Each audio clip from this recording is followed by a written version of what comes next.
corresponde para Federico Montero, que lo tenemos conectado. ¿Está en Argentina, Federico Montero, ya?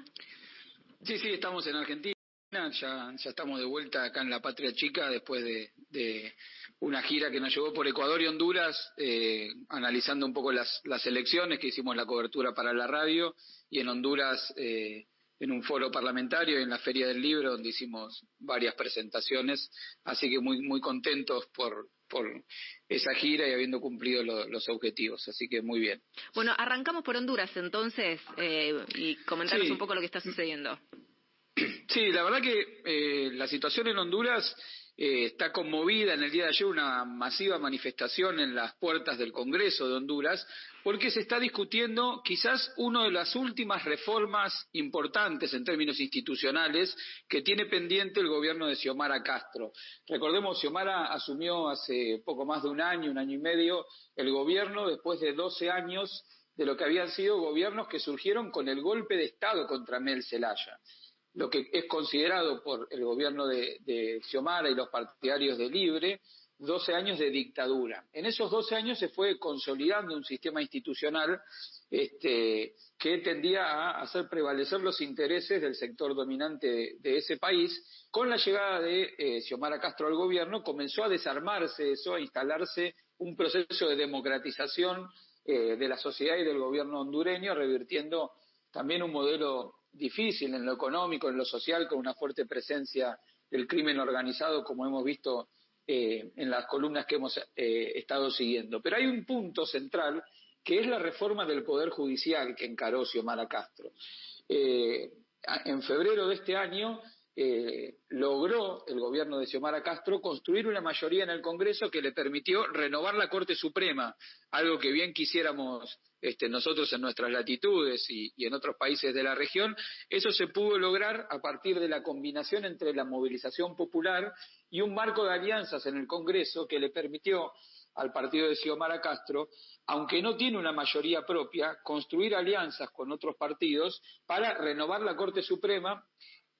por un mandato de 5 años, porque hay que recordar que en Honduras los jueces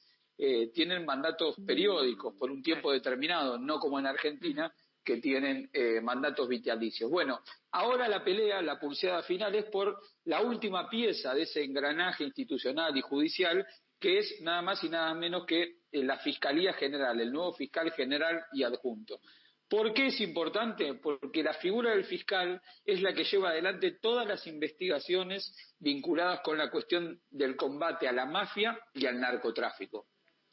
Hace poco menos de un mes nos despertamos con la noticia de una serie de crisis carcelarias dentro de Honduras que obligó al gobierno de Xiomara Castro a tomar medidas de corte represivo fuerte que hacían recordar a su vecino Bukele de El Salvador, y eso tiene que ver con la presencia del crimen organizado. Entonces este puesto, que es clave para llevar adelante un combate contra ese crimen organizado, está hoy en discusión. El mandato del actual fiscal se vence el día de mañana, 31 de agosto, y los congresistas están obligados a construir una mayoría para elegir el nuevo fiscal. La cuestión es que las propuestas que tiene el gobierno de Xiomara Castro no serían avaladas en principio por la oposición, que ahora no está dispuesta a prestar un acuerdo. Entonces la movilización popular del día de ayer, que fue muy masiva a las puertas del Congreso, convocada por la propia presidenta, lo que busca es crear las condiciones para destrabar la situación de este acuerdo pendiente y poder lograr colocar a un fiscal general que deje atrás al actual fiscal general, que ha sido desde el punto de vista de los partidarios de Xiomara cómplice de lo que fue todo el entramado de estos 12 años de gobierno autoritario en Honduras, y permita encarar de a poco las soluciones de fondo que necesita Honduras para terminar de desarmar ese entramado de mafia, narcotráfico, con las bandas que siguen operando en el país. Hay que ver, entonces, en estos próximos días, en el día de hoy, se espera que entre las últimas horas de hoy y las primeras horas de mañana haya una cadena nacional de Xiomara Castro, donde indique por dónde va a seguir esta pulseada institucional que sostiene el Partido Libre con estos sectores del Poder Judicial de Honduras, para poner fin al último reducto, a la última pieza institucional que necesita cambiar el gobierno de Honduras para renovar completamente ese poder judicial que tan cómplice fue de los gobiernos autoritarios que duraron 12 años. Fede, nos vamos a México y bueno, sabemos que el año que viene hay elecciones en México, pero bueno, ya estamos en una recta final para elegir los candidatos. Sí, en México, otro país que en estos días se ha referido varias veces el presidente a los problemas que tiene con el Poder Judicial, en particular con la Corte Suprema, una Corte Suprema que le bloqueó varias reformas, entre otras una reforma política que quería impulsar Andrés Manuel López Obrador, entre otras reformas. Bueno, va a haber elecciones en condiciones muy diferentes que de otros países. Estamos hablando de elecciones donde el actual presidente tiene una popularidad muy alta, ranquea bien en las encuestas, pero no tiene la posibilidad de ser reelecto. Entonces, en los próximos días, más particularmente la semana que viene, el domingo 3 de septiembre, en el caso de la oposición, y el miércoles 6 de septiembre, en el caso del oficialismo, se van a anunciar las candidaturas de quienes van a competir por la presidencia de México en el año 2024. Básicamente, en México hay dos grandes coaliciones, la coalición oficialista, que está liderada por Morena, que tiene aliados también, y la coalición opositora, que está integrada por el PRI, el PAN y el PRD. Después hay otro movimiento que se llama Movimiento Ciudadano, que en principio tendría una candidatura aparte. ¿Cuál es la particularidad sobre cómo se van a elegir estas candidaturas? Se van a elegir por el método de encuestas. Los distintos candidatos que tienen voluntad de ser candidatos a presidente son medidos por una serie de encuestadoras, con encuestadoras testigos. Cada candidato propone una encuestadora y entonces se van chequeando los sondeos de las diferentes encuestadoras para que haya ecuanimidad, y luego de analizar esas encuestas, el comité del partido va a definir quién es finalmente el que mayor intención de voto tiene, y en función de eso van a ser elegidos. O sea, en vez de unas PASO, lo que se hace es, bueno, encuestadoras los miden. Así es,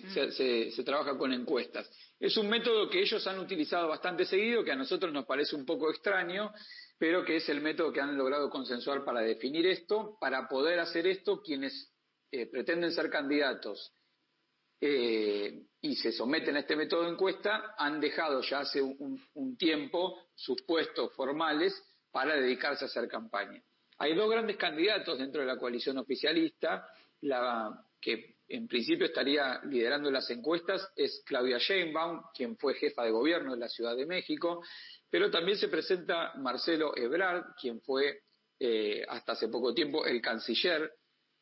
o secretario de Relaciones Exteriores de ese país, y también quien fuera, el otro candidato es Adán López, quien fuera secretario de Gobernación, una especie de ministro del Interior. Esos tres son los candidatos del partido de López Obrador, y luego hay otros candidatos de los partidos aliados que se supone que no tienen tanta capacidad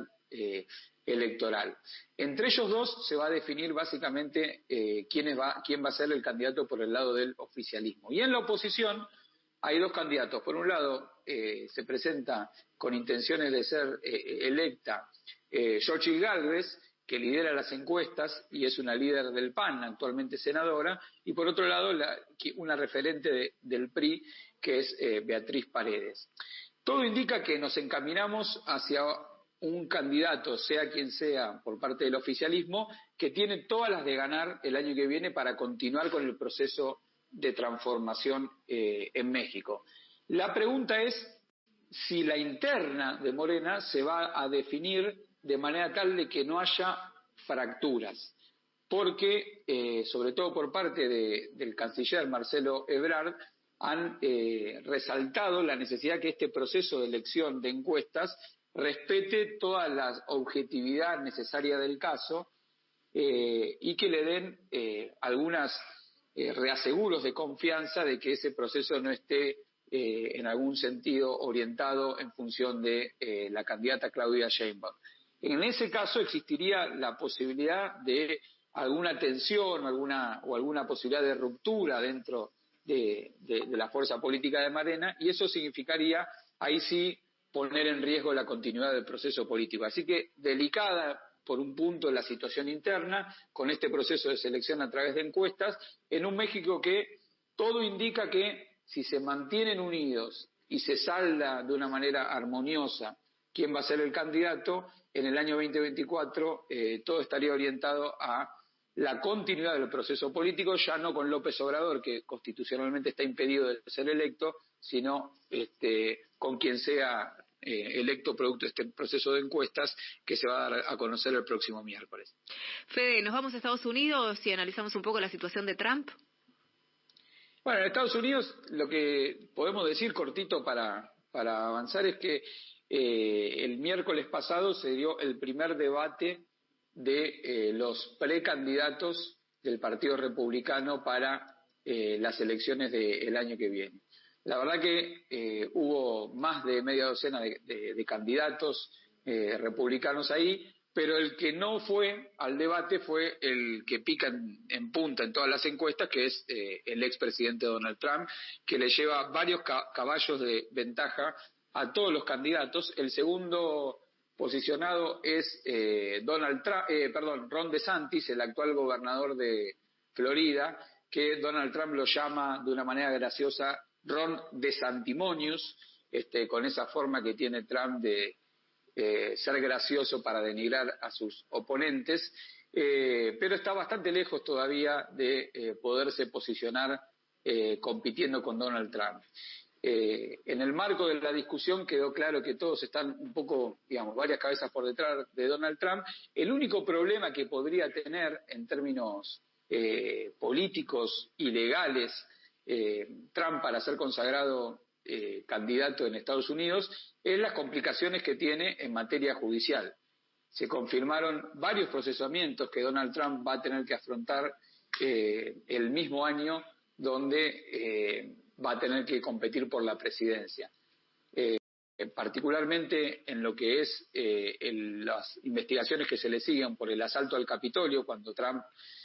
habría convocado a los manifestantes que terminaron ocupando el Capitolio para impedir la asunción de Biden, se lo llevaría a un enjuiciamiento para ver cuáles son las responsabilidades concretas que él tuvo ahí, y en ese caso quedaría superpuesta el proceso de enjuiciamiento de Trump para impedir que Biden asuma como presidente con la campaña presidencial. Hay quienes afirman que esto lo perjudicaría y hay quienes afirman que esto lo fortalecería, en tanto cada vez que Trump es acusado y puesto contra las cuerdas, crece su popularidad. En cualquier escenario estamos hablando de una situación de una fragilidad institucional fuerte en Estados Unidos en un año de elecciones presidenciales, donde además se daría una situación bastante inédita, creo que es la primera vez que sucede, donde los mismos contendientes que se enfrentaron en las últimas presidenciales se vuelvan a ver la cara, así como en el partido de ida lo ganó Biden por penales, podemos decir, en el partido de vuelta se volverían a enfrentar Trump y Biden 4 años después, pero Trump acusado y conviviendo en una campaña electoral junto con el juicio por la ocupación del Capitolio.